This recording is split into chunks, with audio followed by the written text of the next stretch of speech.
Assalamualaikum warahmatullahi wabarakatuh. Alhamdulillahirabbil alamin. Wa bihi nasta'inu ala umuri dunya waddin. Wassalatu wassalamu ala asyrofil mursalin sayyidina wa maulana Muhammad wa ala alihi wa ashabihi ajmain. Para jamaah masjid rahimakumullah. Kita lanjutkan diskusi kita tentang tafsir Jalalain. Minggu yang lalu kita sudah bicarakan tentang bagaimana Allah Ta'ala memperingatkan Bani Israel yang telah diberikan kenikmatan, dan kemudian Allah Ta'ala juga meninggikan mereka dari orang lain, dalam pengertian kan ketika orang-orang Bani Israel itu kan diberikan banyak hal ya, diantaranya diselamatkan dari kejaran Firaun gitu kan. Kemudian diberikan mana salwa, kemudian mereka berbuat jahat lagi, menyembah pedet dan sebagainya gitu kan. Tapi Allah masih sayang kepada mereka. Kemudian mereka juga sama diberikan hal lain, diantaranya banyak nabi yang dari keturunan Bani Israel. Nah, sebagai mbahnya nanti nenek moyang itu Nabi Ibrahim, nanti kita bicarakan belakangan. Bahkan mungkin sampai sekarang kita lihat secara orang-orang Israel itu juga sekarang ini meskipun sedikit ya Pak, mereka itu jumlahnya paling yang 0,2% dari dunia, tapi menguasai banyak hal kan, diantaranya masalah sains dan sebagainya. Rata-rata kan orang Yahudi yang sekarang ini ya Pak. Dan bahkan sekarang banyak aja konsultan-konsultan ini loh pertanian kan, orang-orang Israel, seperti dari konsultan pertanian di Israel, di Thailand. Maka Thailand kan sebagai tempat buah, mulai kelengkeng macam-macam gitu kan, dari Thailand kita impor. Bahkan sekarang mulai bersaing di Asia Tenggara kan soal masalah durian, rebutan antara kita, Thailand sama Vietnam dan satunya Malaysia itu kan sekarang. Itu mungkin dari situ orang-orang Thailand biasa mendatangkan orang-orang Israel sebagai konsultan pertanian. Termasuk Ethiopia yang selama ini dipandang sebagai daerah paling tangguh, kemudian paling miskin kan.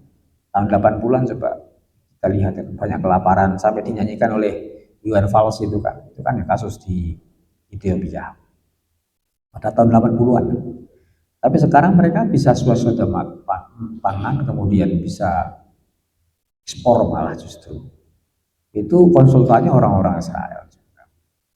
Saya tidak melebih-lebihkan, tapi kebanyakan begitu. Bahkan mungkin orang-orang Israel, yang orang Yahudi yang tinggal di sini ya, termasuk di kelas-kelas menengah, tidak mungkin kelas bawah ya, dibanding orang-orang sini asli. Itu mengindikasikan bahwa Allah Ta'ala memang meninggikan mereka dalam satu sisi, tapi mereka juga sering maksiat, sering kemudian berbuat nakal dan lain sebagainya. Tapi Allah kok masih sayang, maka diingatkan di dalam Al-Quran. Selanjutnya kemudian ayat selanjutnya memberikan peringatan bahwa nanti di akhirat orang itu tidak kemudian seenaknya sendiri. Setiap masing-masing orang itu menanggung resiko atas amalnya. Maka di sini disebutkan wattaqu yaumal la tajzi nafsun an nafsin syai'a. Tidak ada orang kemudian bisa menang, bisa orang lain tidak ada. Semua nunggu sendiri semua. Sekarang kita lanjut ayat lain. A'udzubillahi minasyaitonirrajim. Bismillahirrahmanirrahim. Wa idh ibtala Ibrahim rabbuhu bikalimatin fatammam. Qala inni ja'iluka lin-nasi imama. Qala min dzurriyyati. Qala la yanalu ahdiz zalimin. Wa idh ibtala Ibrahima ay wadhkur ibtala ikhtabara Ibrahima rabbuhu bikalimatin. Ketika Allah Ta'ala menguji Nabi Ibrahim dengan beberapa perintah. Kalimat ini ya perintah maksudnya. Fatammahun, maka kemudian Nabi Ibrahim melaksanakannya dengan sempurna. Apa yang diuji coba kepada Nabi banyak, Pak. Di antaranya pertama adalah Nabi Ibrahim itu kan lama tidak punya anak, Pak. Beliau itu tidak punya anak selama hampir 86 tahun baru punya anak. Jadi kalau mohon maaf, kalau ada di antara kita mungkin lama nggak punya, berharap saja. Nabi Ibrahim itu sudah 86 tahun baru punya anak, namanya Ismail. Kemudian setelah usia 100 tahun baru punya anak namanya Ishak. Gitu kan. Sebelum kita bicara itu coba, Ibrahim itu kan bahasa Ibrani, artinya itu bapak, Raham itu dua versi Pak, ada yang mengatakan bangsa-bangsa atau orang banyak, ada yang mengatakan kasih sayang. Dua-duanya sama. Kalau Abraham menggunakan istilah bapak bangsa-bangsa itu dari bahasa orang-orang Ibrani, sumbernya dari kitab-kitab suci kuno ya, bukan dari orang Islam. Karena di Al-Quran nggak diterjemahkan, Ibrahim itu nama Ajam, bukan nama Arab, bukan. Jangan dikira nama Ibrahim nama Arab, bukan. Dia nama Ibrani, artinya bapak bangsa-bangsa. Kenapa? Karena Nabi Ibrahim itu bapaknya banyak orang-orang Timur Tengah. Dari mulai bangsa Yahudi itu kan, terus bangsa Arab. Ya bukan Arab, bukan. Datanya di Babilonia. Kan kalau kita mau flashback ke belakang jauh itu kan gini. Setelah ada banjir bandang, Nabi Nuh kan punya anak 4, Pak. Anak Kan'an itu yang disebut di dalam Al-Quran itu kan dianggap anak durhaka itu. Sekarang ada gunung Kan'an kan di mana? Di gunung Kan'an di Turki itu, di Turki itu tenggelam, anak yang masuk. Terus punya anak yang namanya Yafet, ada yang Ham, Yafet, Ham, satunya lagi saya lupa ya.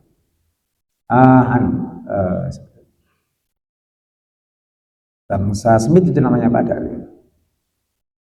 Jadi bangsa Semit itu kan keturunannya orang-orang Arab dan sekitarnya. Ya termasuk orang Yahudi, orang bangsa Arab, Timur Tengah itu keturunan Semit. Kan. Yang satunya lagi keturunan Yafet itu orang-orang Eropa, Asia Tengah sampai Chinese itu kan. Kemudian Ham itu adalah keturunan orang-orang dari Afrika. Itu semua dari anak pinak Nabi Nuh setelah banjir bandang melanda dunia ini. Mungkin ada beberapa orang mengatakan yang banjir hanya di Turki tok, ya tidak juga mungkin, karena zaman dulu itu yang namanya daerah itu perbenua kan masih menyatu. Nah sekarang ini terpisah-pisah. Kan terpisah-pisah Pak, dulu kan menyatu kan antara Sumatera sama Jawa kan menyatu juga. Kemudian tenggelam naik turun kan itu proses alami kan begitu. Nah kemudian Nabi Ibrahim ini diuji coba oleh Allah bukan sekedar tadi tidak memiliki anak gitu kan, tetapi diberikan syariah diantaranya adalah khitan sebelumnya nggak ada. Jadi yang khitan itu Nabi Ibrahim terus dilanjutkan sampai zaman sekarang ini dari Nabi Ibrahim. Yang paling banyak kita hanya orang Yahudi sama Muslim yang paling banyak. Karena Ibrahim itu menjadi tokoh sentral di dalam agama Yahudi dan di dalam agama Islam, paling sentral. Di Nasrani itu hanya sedikit mungkin ya, karena Nasrani itu yang paling banyak dibicarakan Yesus. Di Islam kan enggak, Ibrahim juga menjadi tokoh sentral. Di Yahudi juga sama, tokoh sentral. Bahkan di dalam Al-Quran disebutkan sampai kira-kira 69 ayat ya. 69 ayat ini rata-rata bicara soal Ibrahim. Yang paling banyak tentang Musa, itu hampir 88 ayat di dalam Al-Quran, paling banyak. Yang lainnya enggak sebanyak itu. Pertama Musa, yang kedua Ibrahim, paling banyak. Yang lainnya sedikit-sedikit seperti Nabi Soleh, kemudian Nabi Lot, itu kan sedikit-sedikit. Yang paling banyak tadi Nabi Ibrahim di antaranya.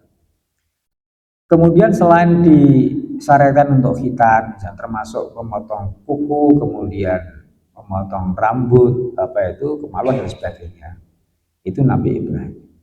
Setelah Nabi Ibrahim lama pindah dari Babylon ke Palestina, lama nggak punya anak beliau. Tapi sumbernya ini bukan sumber dari Islam ya, saya baca itu. Sumbernya dari orang-orang kitab kuno termasuk Taurat itu, beliau pindah ke Mesir. Nah, ketika pindah ke Mesir itulah kemudian dia dapat hadiah istri namanya Dewi Hajar itu. Maka kadang-kadang orang-orang Nasrani mengolok-olok, maaf kan. Jadi Nabi Ismail itu anak dari budak kan begitu. Padahal tidak juga hadiah. Hadiah dalam arti bukan budak loh. Nabi kan pernah dihadiahi loh. Nabi kan pernah dihadiahi 2 perempuan dari Mesir. yang namanya Maria Al-Qibtiyah itu loh. Dua yang perempuan diistri, yang satu diberi istri Nabi namanya Maria Al-Qibtiyah yang punya anak Ibrahim terus meninggal bayi itu. Yang satunya seingat saya diberikan kakaknya Ibnu Abbas, saya lupa ya. Jadi ketika Nabi itu memberikan surat ke Muqawqis di Mesir, Nabi dibalasi dengan diberi hadiah dua wanita cantik gitu kan. Ya kalau sekarang seperti ya mungkin Miss Universe lah gitu. Kan bukan orang biasa atau ya. Lah gitu Pak Joni, masa orang Anda mungkin menjadi wanita jelek kan enggak? Cantik mesti ya, cantik, pinter, cerdas. Cuman cantik dahulu-dahulu ya udah, cantik, pinter mungkin. Nah kemudian diadakan Nabi ke Madinah dua. Yang satu dinikahan Nabi namanya Maria Al-Qibtiyah karena dia Kopti, Egypt itu loh. Dia bukan orang Arab, keturunan Egypt. Egypt itu Kopti. Jadi Mesir kan ada tiga bangsa kan. Ada Arab, ada Kopti, ada apa itu Bani Israel itu ada dulu gitu. Yang namanya Maria Al-Qibtiyah itu bukan Arab, tetapi keturunan orang Kopti. Dalam bahasa Inggris Egypt. Kalau orang Arab menyebut Mesir itu. Jadi Egypt itu dari kata Kopti. Nah, ketika pindah ke Madinah, itu di nikah Nabi namanya nggak diganti. Ya tetap Maria, tidak Maryam. Kalau orang Arab kan Maryam maksudnya kan. Tapi Maria, Nabi tidak mau nambah Maryamah, enggak, dia sama nama asli. Misalkan namanya Pak S. Wahyudi, kemudian pindah ke Arab, apa diganti nama? Enggak usah. Apa nama lagi Muhammad S. Wahyudi, enggak usah ya, Pak S. Wahyudi baik, udah bagus, enggak usah dipindah-pindah. Itu nama kan memberi orang tua. Sama toh. Nabi tidak pernah pindah-pindah ya. Apa kemudian harus diarabkan cuma enggak. Ya tergantung diberikan nama orang tua seperti itu. Kembali kepada tadi itu. Setelah Nabi Ibrahim pindah ke Mesir, menurut versi Yahudi, kemudian dikasih hadiah wanita namanya Hajar. Nah itu kemudian dibawa ke Hijaz. Hijaz itu ya daerah Mekah, Madinah itu Hijaz. Namanya provinsi Hijaz sampai sekarang itu, karena dia di atas lembah gunung tinggi itu kan, kemudian tandus. Dan itu tidak ada apa-apanya di Hijaz itu. Karena apa? Tidak ada sumbernya apa-apa. Enggak ada makanan, enggak ada pertanian, ada yang tandus. Terus dibawa ke Hijaz. Setelah di Hijaz lahirlah Ismail. Sudah lama. Kenapa dikatakan ibtala? Ya karena sudah lama nggak punya anak. Terus dia kemudian menyampaikan begini. Jangankan apa itu cuman harta saya diambil oleh Allah.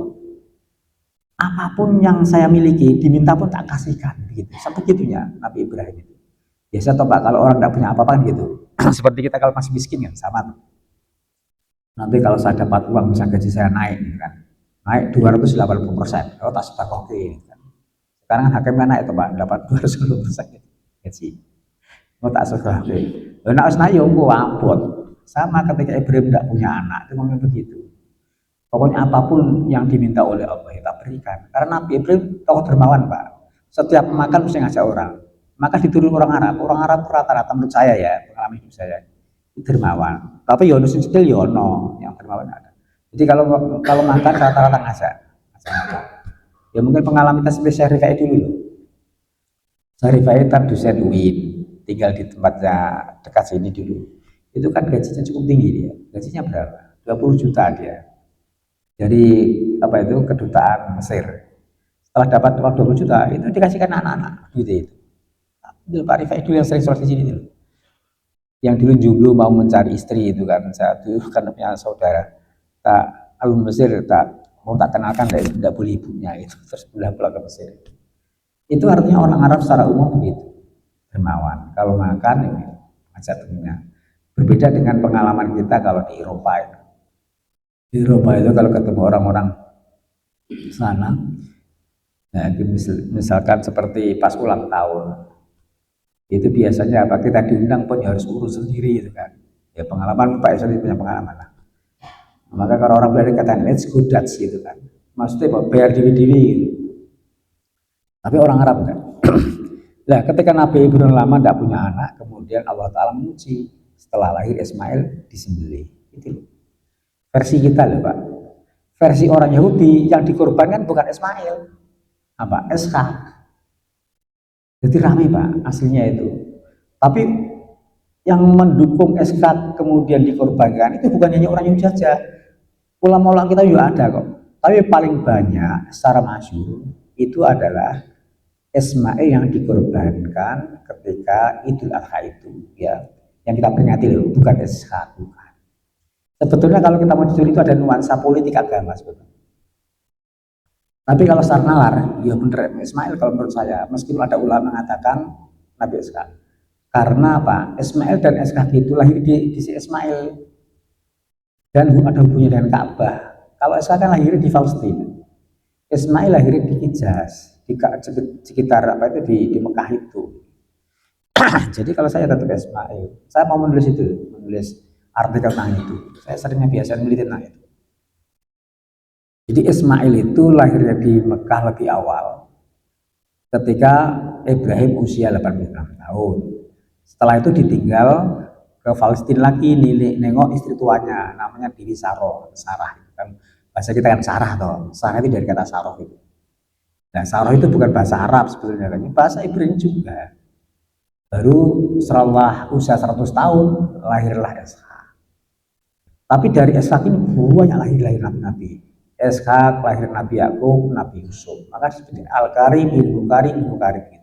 Terus sampai kemudian lahir nabi-nabi seperti Yasa, kemudian apa itu Musa, kemudian Harun, Yahya, Zakaria sampai Isa.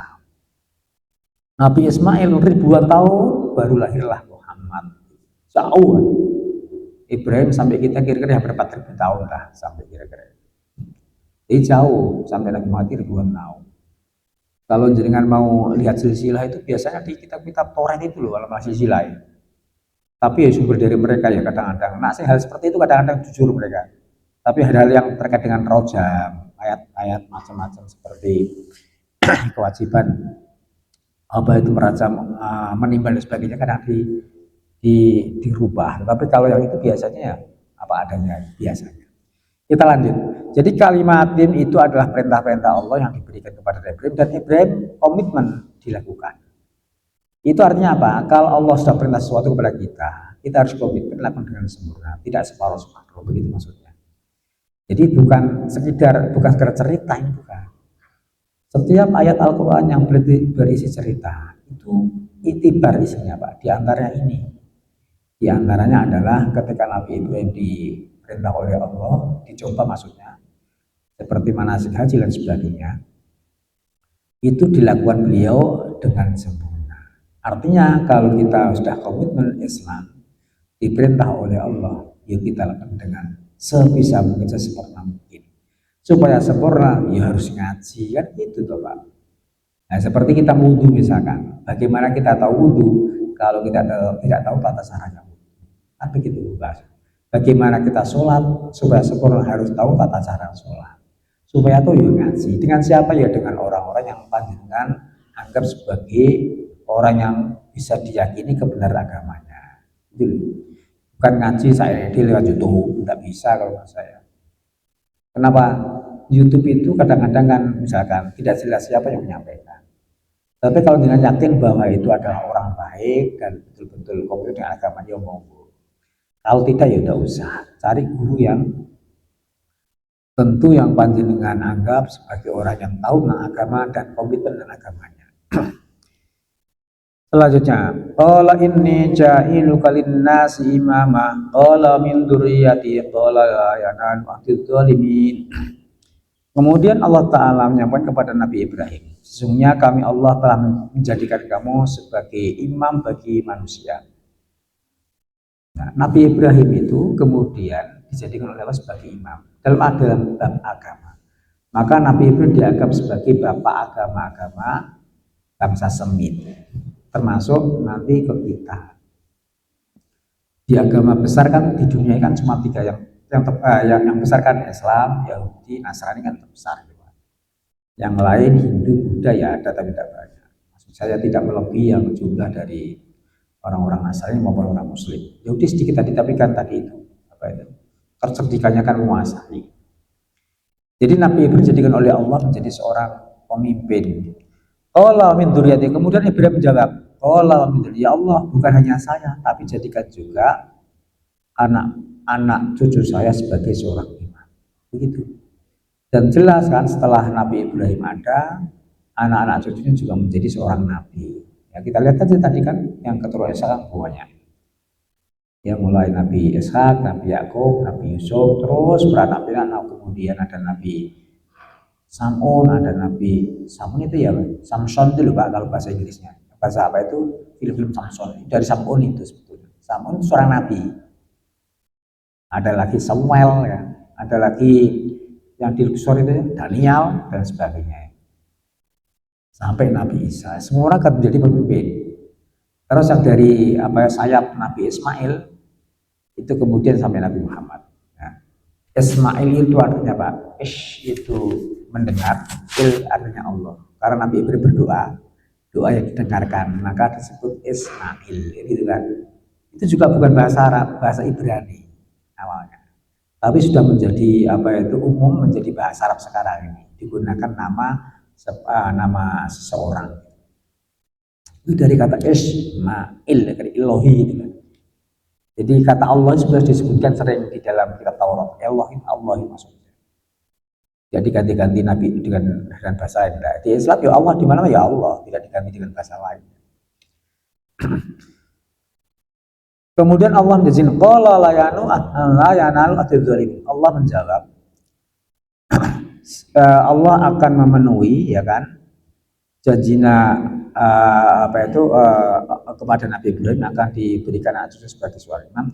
Tapi Allah menyampaikan la yanalu adzalimin. Orang-orang yang dolim dari anak cucu engkau Ibrahim, ya tidak akan saya jadikan sebagai seorang imam. Jadi ada juga anak-anak Nabi Ibrahim, seorang cucunya juga ada yang dolim juga, ada yang macam-macam. Sama seperti kita. Maka dari itu jangan kemudian kita berpikir, oh anaknya kiai terus pinter terus ngalim, ya enggak juga. Sembelih juga banyak. Jangankan kita ya, anak-anak Nabi kan banyak. Nabi Nuh itu kan ya anaknya atau anak langsung. Ya kufur itu kan banyak juga toh. Nabi Lut juga sama, kamu punya istri itu anak istrinya juga sama kan, kufur juga gitu. Maka jangan mengira kemudian kalau jadi anaknya kiai kemudian merasa pinter, kemudian merasa masuk surga, merasa enggak. Ya banyak juga yang beli juga ada. Ya kasus-kasus kemarin di Jawa Timur ada yang beli gitu kan. Yang kemudian di eret-eret polisi sekarang masih penjara juga banyak. Itu artinya apa? Tidak ada yang menjamin kalau anaknya kiai atau anaknya apa orang-orang yang terhormat kemudian jadi tidak ada, kecuali kita dengan beda komitmen kita aja. Yang paling angin komitmen Pak, komitmen kita gitu, itu paling angin. Oleh karena itu tadi ketika Nabi Ibrahim minta supaya anak jadikan pemimpin, Allah pun memberikan memenuhi janji itu, tapi orang-orang yang baik, bukan yang dolim tidak akan jadi.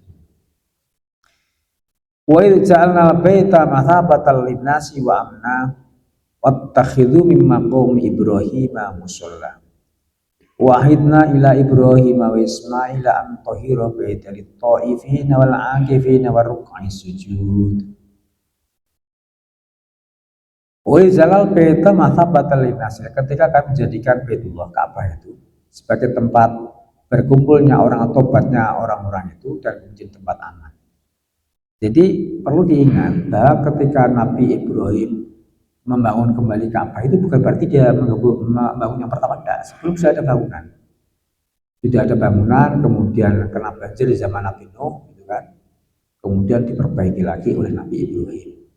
Dalam versi Islam itu dibangun Nabi Adam. Dalam versi lain sudah dibangun sebelum Adam. Sudah ada malaikat membangun itu sebagai tempat untuk beribadah, sebagai tempat untuk apa itu bermunajat kepada Allah. Jadi begitu versi Islam mengatakan ada sebelum ada. Ada lagi mengatakan ulama ya dari Nabi Adam. Tapi Nabi Ibrahim jangan difahami membangun pertama enggak. Sebelum Ibrahim sudah ada bangunannya. Nabi Ibrahim itu hanya memperbaiki lagi bangunan tadi. Nah, di bumi ini ya ribuan tahun, mau sebelum Nabi Adam sudah jutaan tahunnya. Saya yakin ya. Iblis juga sama, ada. Iblis itu kan jangan dikira kemudian orang pertama di sini, enggak. Sebelum iblis sudah ada yang tinggal di sini, sudah ada tinggal di sini kan. Iblis itu kira-kira kan ketika protes kepada Nabi Adam dia sudah 40.000 tahun mengabdi kepada Allah. Itu artinya usia dia kan tidak sampai jutaan tahun sebelumnya kan. Sebelum bumi ini maksudnya. 40.000 tahun, kemudian dia beribadah kepada Allah, merasa ngalim, maka sombong dengan malaikat. Maka Allah Ta'ala mengutuknya.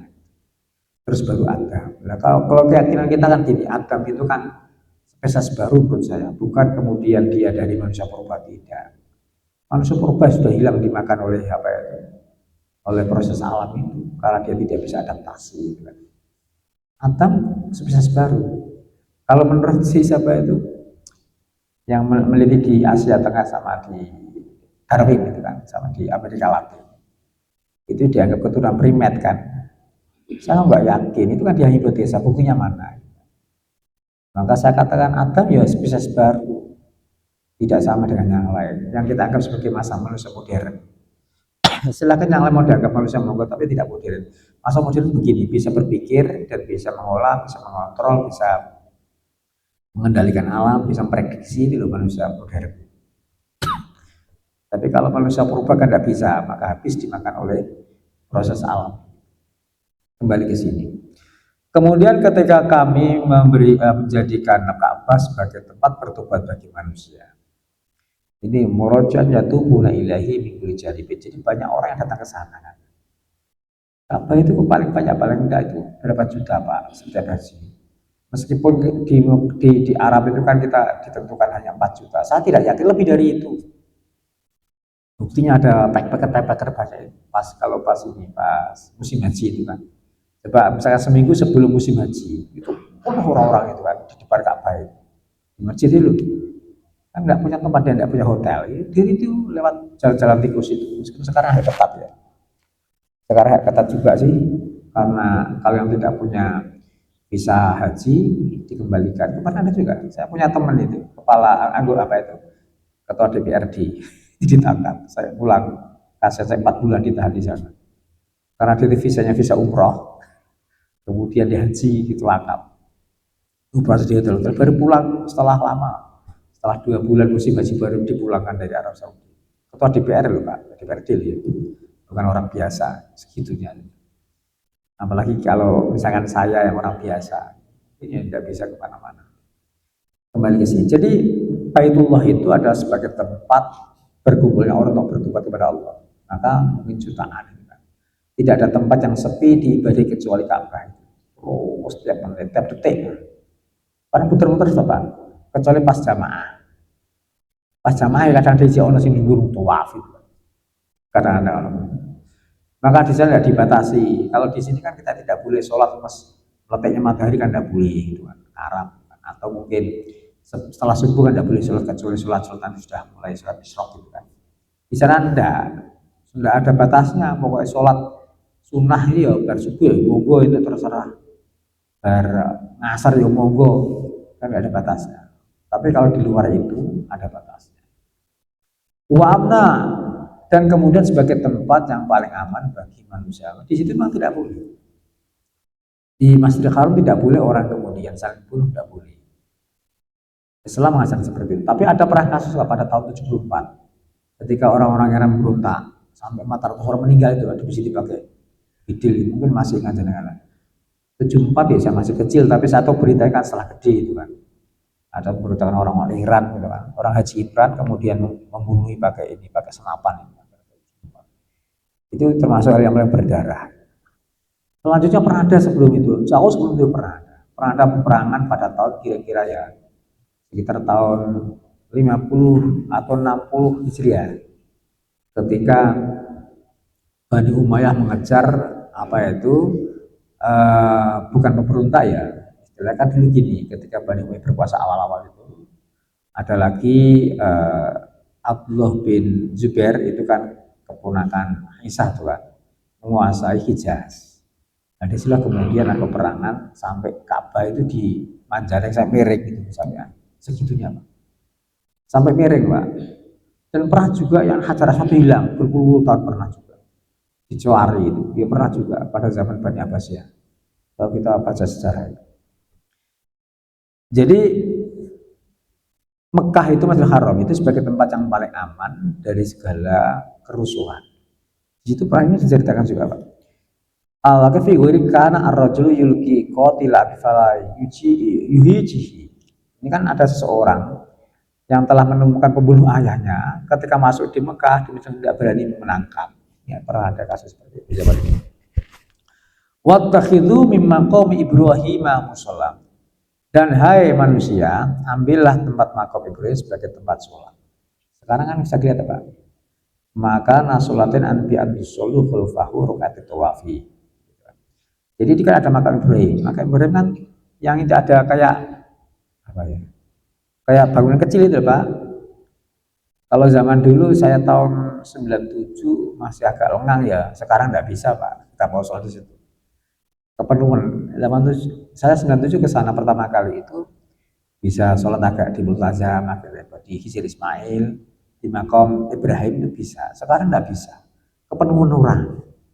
Buat sama cari tengah malam loh Pak, nggak mungkin. Sekarang ini loh Pak, saya ada uang tawaf. Kalau zaman dulu masih bisa. Loh, kalau 97 kan belum ada yang namanya talang haji itu kan. Talang haji di tempat kita kan sejak tahun 2010 ya. Gitu Pak. Sejak 2010 itu mulai penuhnya. Sebelum kan ada. Sebelumnya orang itu misalkan mau umroh tahun 2000 berapa 2007 santai menurut saya enggak sebegitunya. Setelah ada talangan haji itu wil-wilan enggak tahu saya. Jadi kita memang disunahkan sholat di tempat Ibrahim ketika membangun Ka'bah itu mendirikan kembali Ka'bah. Dan itu memang dianjurkan oleh agama. Wahidna ila Ibrahim Ismaila wa Ismaila an tahira baital ta'ifin al-akifan wa sujud. Dan kemudian kami Allah menjanjikan kepada Nabi Ibrahim dan Ismail. Artinya Allah memerintahkan kepada keduanya untuk membersihkan Baitullah ya dari segala macam-macam apa itu berhala. Karena zaman itu berhala itu sudah ada juga. Sebelum Nabi Muhammad jauh gitu. Itu sono Pak, sekitar Ka'bah itu sono berhala macam-macam. Karena zaman dulu kan gini. Awalnya zaman setelah Nabi Nuh itu banyak bangsa-bangsa yang kemudian menyembah berhala. Berhala itu awalnya diciptakan untuk mengenang jasa tokoh-tokoh mereka. Dibentuk berhala supaya bisa mengingat. Tapi lama-lama disembah, lama-lama disembah. Setelah lama disembah, kemudian dibuat patung-patung sampai zaman Ibrahim. Nah, ketika Nabi Ibrahim di Babilonia itu sebetulnya kan gini, ada penjual patung. Namanya itu penjual patung Azar itu kan. Namanya Azar, itu penjual patung. Jadi dia menciptakan patung kemudian dijual. Nah, suatu kali ada perempuan datang ke Ibrahim mau beli patung, beli Tuhan seperti itu. Terus Nabi Ibrahim Tuhan mau dibeli kan masuk akal. Akhirnya dia dilaporkan. Terus dia mikir oh iya ya Ibrahim dilaporkan di Namrud. Setelah dilaporkan dia dibunuh. Akhirnya apa? Akhirnya orang-orang tahu bahwa apa yang dipikir Ibrahim itu benar. Tidak masuk akal Pak, Tuhan kok dijual belikan, kan masuk akal. Oleh karena itu kemudian Nabi Ibrahim punya pengikut. Kembali ke sini. Jadi Allah Ta'ala telah merintahkan Nabi Ibrahim dan Ismail untuk membersihkan apa itu Ka'bah atau Baitullah dari beberapa apa itu berhala atau patung lit-ta'ifina wal 'akifina ruku'i sujud. Bagi orang-orang supaya bisa tawaf di situ dan kemudian bisa apa itu bisa itikaf dan orang-orang yang bisa ruku dan sujud. Jadi ketika dibersihkan dari berhala dan macam-macam supaya orang itu bisa tawaf, bisa sholat di situ, bisa sujud di situ. Sedangkan apakah sholatnya sama Pak antara Nabi Ibrahim, Nabi Ismail, terus ke kita? Soal itu beda, para ulama membedakan Pak. Apakah sholatnya itu cukup berdiri atau duduk? Enggak tahu saya. Tapi yang jelas Nabi Muhammad sholat zaman dulu itu sebelum mendapatkan perintah dari Isra Mi'raj itu berbeda-beda ulama. Ada yang mengatakan hanya duduk dan berdoa. Ada yang mengatakan berdiri dengan berdoa. Nah kemudian yang sekarang kita berdiri, ruku sujud itu setelah pasca ada Isra Mi'raj. Sebelumnya tidak seperti itu. Kira-kira begitu Pak. Wa qala Ibrahim rabbi ja'al hadza balada amina warzuq ahlahu minas samarati man amana minhum billahi wal yawmil akhir. Ketika Nabi Ibrahim berdoa kepada Allah, Rabbi ja'al hadza baladan amina. Ya Allah, jadikan negeri ini, tempat ini sebagai negeri yang aman. Nah, kemudian dikatakan aman karena di situ tidak boleh dibuat sebagai tumpah darah, tidak pernah. Sepanjang apa itu karir Nabi tidak pernah ada pertumpahan darah di yang namanya di Mekah, tidak ada. Nah, dulu pernah ada ketika Nabi Fatku Mekah itu, tidak pernah ada di Buddha ada, cuma satu ada. Ketika berhala ada 360 di sekitar Ka'bah, kemudian Rasulullah perintahkan para sahabat untuk menghancurkan, ya kan? Ada seorang perempuan menangis, dan tetapi oleh Khalid bin Walid tetap dibunuh, keras begitu. Terus kemudian lapor kepada Nabi, lapor bahwa ada wanita menangis ganduli apa itu berhala supaya tidak dirusak, tapi tetap dibunuh. Terus Nabi mengatakan itu bukan manusia, tetapi iblis jin yang menunggu berhala tadi. Maka kemudian dia tidak dapat apa itu kena cat istilahnya. Kemudian setelah itu Nabi Ibrahim apa itu berdoa supaya diberikan Mekah tempat yang paling aman, warzuk Allahum nasamarot, dan kemudian penduduknya diberikan rezeki dengan banyak perbuah-buahan. Ya kita lihat Mekah kan tanah tandus, tapi banyak buah Pak. Zaman dulu, sekarang juga sama, apalagi sekarang dengan cari yang namanya apel, semangka, jeruk ya penuh di sana Pak. Sekarang ini loh, padahal itu kan enggak terkenal orang Mekah itu nandur kan enggak ada tuh. Nandur orang Mekah yang paling apa sih? Enggak ada tanduran apa? Kurma juga di Mekah. Kurma ono ya di Madinah. Maka kan tandus, tandus loh betul. Tetapi Nabi berdoa semoga apa itu penduduk diberikan rezeki dengan banyak buah-buahan. Sekarang sudah terbukti banyak buah-buahan di sana. Untuk zaman aman minhum billahi wal yawmil akhir, diberikan rezeki bagi orang-orang yang beriman kepada Allah dan hari akhir. Qala wa man kafar famatiqu li famat'tarhu ila adzabin nar wa bisal masyir. Kemudian Allah menjawab, ya begitu juga akan kami berikan apa itu rezeki orang-orang yang kufur, tetapi dengan apa? Sedikit, hanya sepanjang hidupnya. Tsumma aqtaru ila adzabin nar. Kemudian Allah melemparkan mereka di akhirat nanti disiksa neraka, wa bisal masir, dan itulah tempat-tempat yang paling jelek. Jadi yang diberikan rezeki bukan hanya orang-orang yang aman abillah, tapi orang kafir pun sama diberikan rezeki Allah, tapi sedikit apa ya di dunia ini. Tapi di akhirat nanti akan dilemparkan ke neraka yang paling pedih. Saya kira sampai di sini. Wallahu a'lam bishawab. Wassalamualaikum warahmatullahi wabarakatuh.